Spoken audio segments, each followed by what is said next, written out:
नमस्कार, मी शब्दयोद्धा सागर। अखेर त्यांना अटक करण्यात आली। ज्या माणसानं अख्खं लडाख हलवलं, आपल्या उपोषण आणि आंदोलनाच्या बळावर सरकारला वारंवार झुकवलं, लडाखच्या तरुणाईला दिशा दिली, त्याच रेंचोला अर्थात सोनम वांगचुक यांना अटक करण्यात आली आहे। महाराष्ट्रात ज्याप्रमाणे जरांगे पाटलांनी केवळ आपल्या उपोषणाच्या बळावर सरकारला नमवलं, तरुणांचा खूप मोठा वर्ग आपल्या बाजूने केला, तेच काम सोनम वांगचुक यांनी लडाखमध्ये केलंय। पण सध्या त्याच लडाखमध्ये जेनझी आंदोलन पेटलंय। आंदोलकांनी हिंसक भूमिका स्वीकारली आहे। यामुळे सरकारने वांगचुक यांना अटक केली आहे। लडाखला पूर्ण राज्याचा दर्जा मिळवून देण्यासाठी वांगचुक यांनी अनेक वर्षापासून एक हाती आंदोलन उभं केलंय। सोनम वांगचुक यांना वेगवेगळ्या आरोपांखाली अटक केली गेली आहे। आता त्याचे परिणाम काय होतील ते येणारा काळ सांगेलच। पण भाजपच्या नाकीनऊ आणणाऱ्या या सोनम वांगचुक यांची स्टोरी फार भन्नाट आहे। त्यांचा प्रवास लय इंटरेस्टिंग आहे। ते इथपर्यंत कसे पोहोचले, त्यांचं कार्य काय आणि त्यांना मिळालेले अवॉर्ड्स कोणकोणते, या सर्वांचा डिटेल आढावा या व्हिडिओतून घेऊयात। त्यासाठी व्हिडिओ शेवटपर्यंत पहा आणि ऑफिशियल बापला सबस्क्राइब करायला विसरू नका। तुम्ही 3 इडियट्स पाहिला असेल, त्यातला रॅन्चोही तुम्हाला आठवत असेल। तो पडद्यावरचा फुनसुक वांगडू हा फक्त एक कॅरेक्टर होता, त्यामागे खरी प्रेरणा होते ते सोनम वांगचुक। पण सोनम वांगचुक हे फक्त एका सिनेमाच्या व्यक्तिरेखेमागचं नाव नाही, तर प्रत्यक्षात ते एक दूरदृष्टी असलेले इंजिनियर, शिक्षण सुधारक आणि पर्यावरणाचे खरे योद्धा आहेत। त्यांचं कार्य सिनेमापेक्षा कितीतरी मोठं आहे आणि आज त्यांच्याच नेतृत्वाखाली लडाखच्या रस्त्यांवर जेनझी उतरलंय। पूर्ण राज्याचा दर्जा मिळवण्यासाठी सोनम वांगचुक निष्ठेने लढतायत। मंडळी, सोनम वांगचुक यांचा जन्म 1 सप्टेंबर 1966 ला लडाखमधील उलाई टोकपो या छोट्या गावात झाला। त्यांच्या गावात शाळा नसल्यामुळे त्यांनी 9व्या वर्षापर्यंत घरच्या घरी शिक्षण घेतलं। त्यांच्या आईने त्यांना वाचन लेखन शिकवलं, तर वडिलांनी त्यांना संस्कृती आणि परंपरा शिकवल्या। पुढे सोनम वांगचुक यांनी श्रीनगरमधील NIT इंजिनिअरिंगचं शिक्षण पूर्ण केलं। त्यानंतर 1988 साली त्यांनी students educational and cultural movement of Ladakh अर्थात सेकमोल या संस्थेची स्थापना केली। या संस्थेचा उद्देश लडाखमधील विद्यार्थ्यांना पारंपरिक शिक्षणाच्या पद्धतीपेक्षा वेगळ्या आणि स्थानिक संस्कृतीला अनुरूप असलेल्या शिक्षणाची पद्धत शिकवणं होतं। नंतर सोनम वांगचुक यांनी आर्टिफिशियल ग्लेशियर किंवा आईस तुपा या तंत्रज्ञानाचा शोध लावला। हे तंत्रज्ञान हिमालयातील पाणी साठवण्यासाठी वापरलं जातं, ज्यामुळे शेतकऱ्यांना उन्हाळ्यात सिंचनासाठी पाणी मिळतं। या नवप्रकल्पांमुळे लडाखमधील शेतीला मोठा फायदा झाला।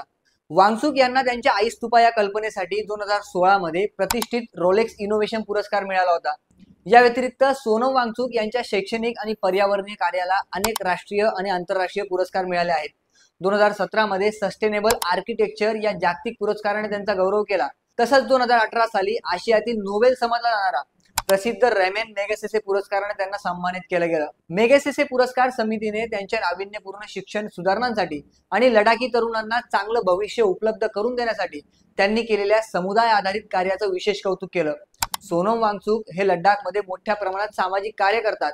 आपल्या NGOच्या माध्यमातून ते हे कार्य करतात। केंद्र सरकारने 2019 साली कलम 370 रद्द करून जम्मू काश्मीर राज्याचं विभाजन करून लडाखला केंद्रशासित प्रदेश बनवण्यात आलं।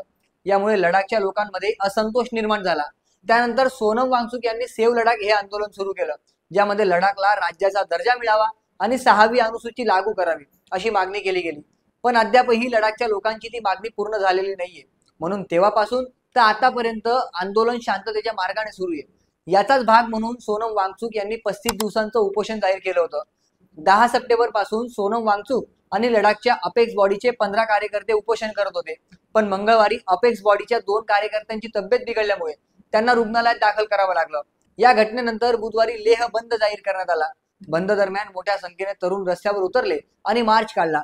अमर उजालाने दिलेल्या एका वृत्तानुसार हा मार्च सुरू असताना तरुणांनी भाजप आणि हिल काउन्सिलच्या मुख्यालयात घुसण्याचा प्रयत्न केला। त्यावर पोलीस आणि सुरक्षा दलांनी बळाचा वापर केला। त्यातच आंदोलक आणि पोलिसांमध्ये चकमक झाल्याचं बोललं जातंय।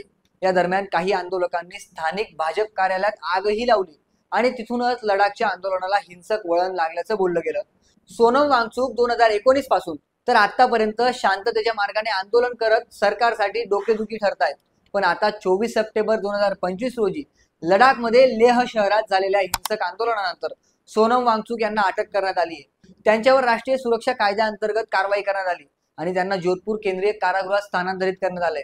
त्यांच्या अटकेनंतर विविध विरोधी पक्षांनी सरकारच्या या कारवाईचा निषेध केलाय। देशभरातून सरकारचा निषेध केला जातोय, तर वांगचुक यांना जोरदार समर्थन दिले जाते।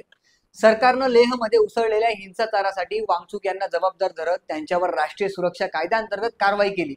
दरम्यान गृह मंत्रालयाने आरोप केलाय की सोनम वांगचुक यांच्या प्रक्षोभक वक्तव्यामुळे गर्दीला चिथावणी मिळाली आणि त्यातून हे हिंसक आंदोलन निर्माण झालं।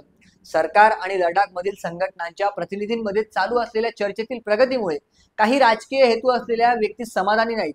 त्यामुळे ते सरकार आणि जनतेच्या संवाद प्रक्रियेत अडथळा आणण्याचा प्रयत्न करत असल्याचा दावा गृह मंत्रालयाने केलाय। एकीकडे गृह मंत्रालयाने त्यांच्यावर हा आरोप केलाय, तर दुसरीकडे हिंसाचार झाल्यानंतर सोनम वांगचुक यांनी स्वतःच त्यांचं 15 दिवसापासून चालू असलेलं उपोषण तात्काळ संपवलं। तसंच त्यांनी लडाखमधील तरुणांना शांततेत निदर्शनं करण्याचं आवाहन केलं। हिंसा करून 5 वर्षापासून चालू असलेलं आपलं आंदोलन खिळखिळं करू नका, असंही त्यांनी या निमित्तानं लडाखमधल्या तरुणांना सांगितलंय। सोनम वांगचुक यांनी केलेल्या आंदोलनात किंवा त्यांच्या भूमिकेतून कुठलीही हिंसक भूमिका जाणवत नाहीये, पण सरकारनं त्यांच्यावर हिंसेला प्रोत्साहन देण्याचा आणि सोबतच त्यांच्या एनजीओवर विदेशी फंडिंगचा आरोप करत त्यांच्यावर अटकेची कारवाई केल्याचं बोललं जातंय। यामुळे सरकारवर चहूबाजूने टीका सुद्धा केली जाते। थोडक्यात सोनम वांगचुक यांनी भाजपच्या केंद्रातल्या सरकारला चांगलंच नाकीनं मानलंय, अशी चर्चा सुद्धा या निमित्ताने सुरू झाली आहे। आता आम्ही सोनम वांगचुक यांना लडाखचे जरांगे का म्हणतोय ते समजून घ्या। महाराष्ट्रात जरांगे पाटलांनी मराठा आरक्षणाचा लढा उभा केला, पण त्यात त्यांचं सर्वात मोठं शस्त्र होतं आंदोलनं आणि उपोषणं। जरांगेंनी अनेक आंदोलनं आणि उपोषणाच्या जोरावरच सरकारला मराठा समाजाच्या मागण्या पूर्ण करण्यास भाग पाडलं।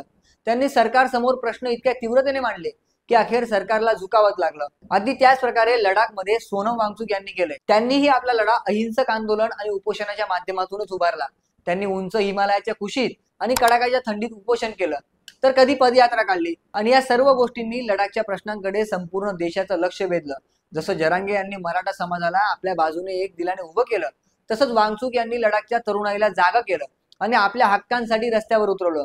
म्हणून सोनम वांगचुक हे लडाखचे जरांगे पाटील आहेत असं म्हटलं तर वावगं ठरणार नाही। असो, सोनम वांगचुक यांचा जीवन प्रवास हा एक प्रेरणादायक उदाहरण आहे।